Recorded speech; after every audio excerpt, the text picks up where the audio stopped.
आप सभी को राम राम। आज के वीडियो में आप सभी का बहुत बहुत स्वागत है। तो आज यहाँ पे आप देख सकते हैं कि आज हम लोग 7th क्लास साइंस का जो 9th वाला चैप्टर है हीट, उसका यहाँ पे जो कंप्लीट एक एक्सरसाइज है वो यहाँ पे हम लोग लेके आ गए हैं।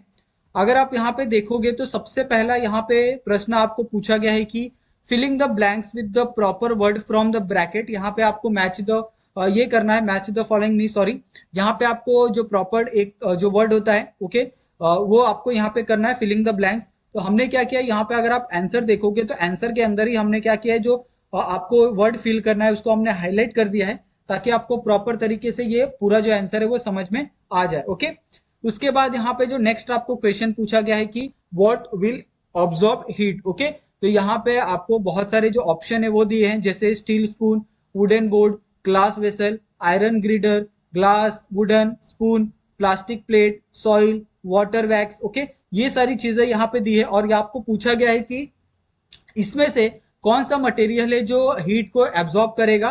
ओके, तो यहाँ पे आप देख सकते हैं कि आंसर में वो है आपका स्टील स्पून, आयरन ग्रिडर और ग्लास वेसल। ओके, उसके बाद यहाँ पे अगर आप नेक्स्ट क्वेश्चन देखते हैं, जहां पे आपको पूछा गया है कि right answer to the following question, जिसमें आपका पहला क्वेश्चन यहाँ पे पूछा गया है। तो सॉरी, यहाँ पे आपको ये क्वेश्चन यहाँ पे आना चाहिए था कि how does a fever get lower by the putting a cold compress on the forehead of the patient. Okay, अगर आप देखते हो कि कभी कभी आपका जो पूरा बॉडी है वो बहुत ज्यादा हीटअप हो जाता है, आपको फीवर आ जाता है। ओके, तो ऐसे टाइम पे जो आपकी मदर होती है, जो आपकी माँ होती है, वो आपके सर के ऊपर गीला कपड़ा करके आपके सर के ऊपर रखती है। ओके, और आपका जो टेम्परेचर है थोड़े समय के बाद वो धीरे धीरे डाउन होने लगता है और आपको बेटर फील होता है। ओके, तो ये यहाँ पे उसका जो साइंटिफिक रीजन है वो ऐसा क्यों है, तो यहाँ पे आप पूरा कंप्लीट जो आंसर है आप यहाँ पे देख सकते हैं। ओके, उसके बाद यहाँ पे अगर आप नेक्स्ट क्वेश्चन देखोगे, जहां पे आपको पूछा गया है कि why are the house in the Rajasthan painted white. Okay, अगर आप देखोगे कि राजस्थान में जितने भी जो घर होते हैं, या तो वो व्हाइट कलर के होते हैं या फिर वो नीले कलर के होते हैं, जो एक स्काई ब्लू होता है ना, वैसे कलर के होते हैं। तो उसका रीजन ये होता है कि राजस्थान जो एक इंडिया के अंदर जो सबसे ज्यादा गर्म स्थान है, जहां पे सबसे ज्यादा टेम्परेचर होता है गर्मियों के सीजन में।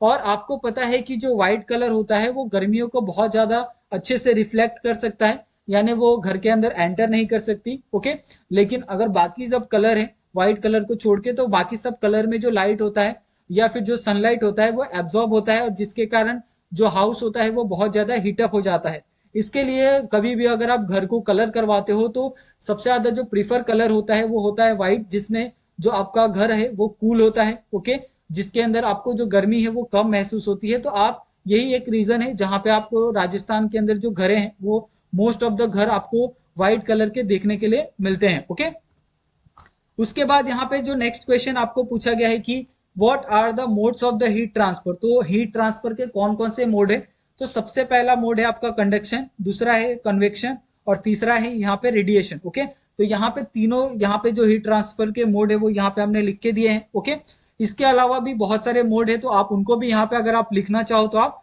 लिख सकते हो। ओके, उसके बाद यहाँ पे अगर आप नेक्स्ट क्वेश्चन देखते हो, जहां पे आपको पूछा गया है कि explain which mode of heat transfer cause sea breeze and the land breeze. Okay, अगर आप देखते हो कि अगर आप दिन में जाओ कभी यहाँ पे समुन्द्र किनारे, तो वहां पे जाओगे तो जो वहां की रेत होती है वो बहुत ज्यादा क्या होती है, गर्म होती है। ओके, लेकिन जैसे ही शाम होता है वहां की जो रेत होती है उसी तेजी के साथ वापस वो ठंडी हो जाती है। तो ऐसा क्यों होता है, तो यहाँ पे आपको जो पूरा एक आंसर है, यहाँ पे आपको पूरा आंसर यहाँ पे आपको प्रॉपर तरीके से देखने के लिए मिलेगा। ओके, उसके बाद यहाँ पे अगर आप नेक्स्ट क्वेश्चन देखते हो, जहां पे आपको पूछा गया है कि why is the outer coat of the penguin of the Antarctica black. Okay, अगर आप एंटार्क्टिका में अगर आप टीवी पे देखते हो, जो पेंगुइन होता है उसके बाहर का जो पूरा एक स्ट्रक्चर होता है वो ब्लैक कलर का होता है। तो ऐसा क्यों होता है, क्योंकि आपको पता है कि जो व्हाइट कलर होता है वो बहुत अच्छे से क्या करता है, लाइट को रिफ्लेक्ट करता है, लेकिन जो ब्लैक कलर होता है वो लाइट को एब्जॉर्ब करता है।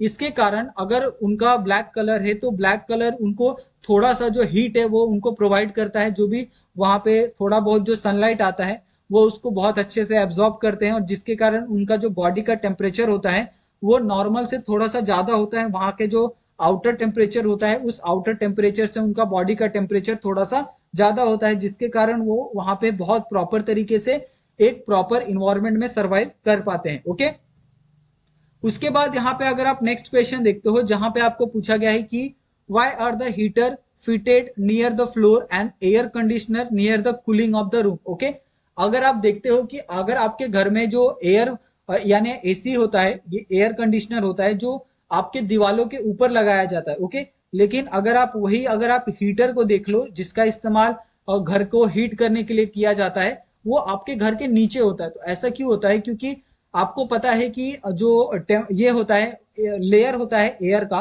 ओके, वो एयर का लेयर क्या होता है कि नीचे आपका सबसे ज्यादा होता है, वहां पे ज्यादा डेंस होता है एज कंपेयर टू ऊपर। और जो एयर कंडीशनर में कैसा होता है कि जब वहां से जो गैस निकलती है, जो हवा आती है, वो क्या करता है धीरे धीरे ऊपर के लेयर को, फिर उसके बाद नीचे के लेयर को ठंडा करते चले जाता है, जिसके कारण आपको एक बहुत ही स्मूथ सी कूलिंग का जो एहसास है, फील है, वो आपको होता है। ओके, उसके बाद यहाँ पे अगर आप नेक्स्ट क्वेश्चन देखते हो जहां पे आपको साइंटिफिक रीजन पूछा है। ओके, जिसमें आप अगर क्वेश्चन देखते हो जहां पे आपको पूछा गया है कि and the ordinary glass bottle crack when the boiling water is pour into it but the Borosil glass bottle does not. Okay, अगर आप कभी भी देखोगे कि अगर आप किसी भी बॉइलिंग वाटर को अगर आप किसी एक नॉर्मल से कांच के ग्लास में अगर आप डालोगे ना, तो वो ग्लास क्रैक हो जाता है, टूट जाता है। तो ऐसा क्यों होता है? अगर आप same water, same boiling, same temperature का जो वाटर है, अगर आप बोरोसिल ग्लास के अंदर डालते हो तो वो क्रैक नहीं होता है, उसको कुछ नहीं होता है। तो ऐसा क्यों होता है? उसके पीछे एक साइंटिफिक रीजन है। ओके, सबसे साइंटिफिक रीजन होता है जो थर्मल एक्सपांशन होता है ना, जो नॉर्मल ग्लास के अंदर, तो वो ग्लास सह नहीं पाता है।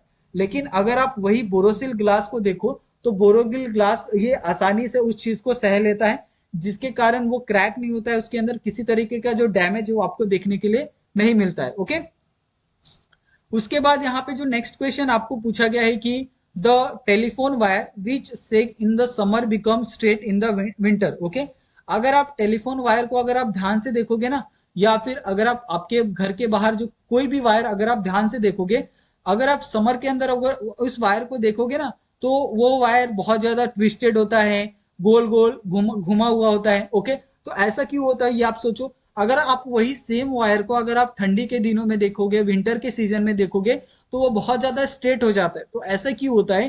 क्योंकि आपको पता है कि गर्मी के सीजन में जो एक्सपांशन का जो एक वो है नियम है, वो आप सभी चीजों पे रूल होता है। चाहे आपका स्टील हो, ओके, या आपका वायर हो, वो थोड़े से एक्सपांड हो जाते हैं। ओके, और अगर वही ठंडी के सीजन में वापस क्या होते हैं, वो कॉन्ट्रैक्ट हो जाते हैं और वापस वो अपनी ओरिजिनल पोजीशन में वो आ जाते हैं, जिसके कारण आपको ऐसा सब देखने के लिए मिलता है। ओके, उसके बाद यहाँ पे जो नेक्स्ट क्वेश्चन आपको पूछा गया है कि due drops from on the grass in winter. Okay, अगर आप देखोगे कि विंटर के सीजन में आपको ग्रास के ऊपर बहुत सारे जो ओस की बूंदे हैं, ड्यू ड्रॉप्स है, वो आपको देखने के लिए मिलती हैं। तो ऐसा क्यों होता है? क्योंकि जो एटमोस्फियर में जो एयर होता है ना, वो टेम्परेचर के साथ क्या होता है, वो कूल होने लगता है, और जिसके कारण वो कूल होने के बाद वो नीचे आता है और ग्रास के ऊपर सेटल हो जाता है। ओके, सेम आपका सेम जो फॉर्मूला है वो आपके बादलों के साथ होता है। जब ये होता है, क्या बोलते हैं, गर्मी के सीजन में इवापोरेशन होता है गर्मी के कारण,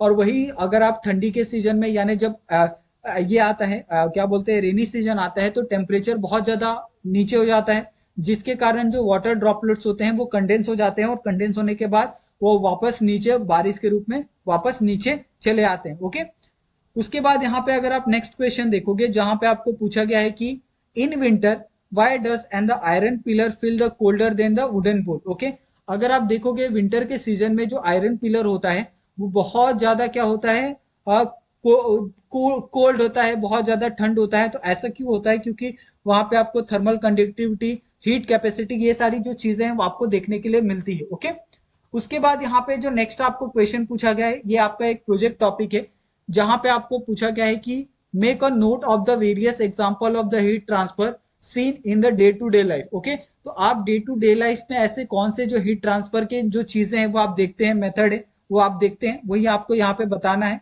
तो सबसे पहला है यहाँ पे आपको conduction, convection, radiation, evaporation. Okay, उसके बाद यहाँ पे condensation, boiling and freezing, heat transfer in cooking. Okay, उसके बाद यहाँ पे heating and cooling system, holding warm beverages, ice melting. Okay, तो ये सारी चीजें हैं जहां पे आप देख रहे हैं। तो इस तरीके से यहाँ पे ये जो पूरा एक्सरसाइज है वो यहाँ पे खत्म होता है। अगर आपको इस एक्सरसाइज के अंदर कोई भी डाउट आया हो तो आप लोग हमें कमेंट करके पूछ सकते हैं। आप चाहे तो हमें इंस्टाग्राम और टेलीग्राम पे भी आप हमें मैसेज कर सकते हैं। ओके।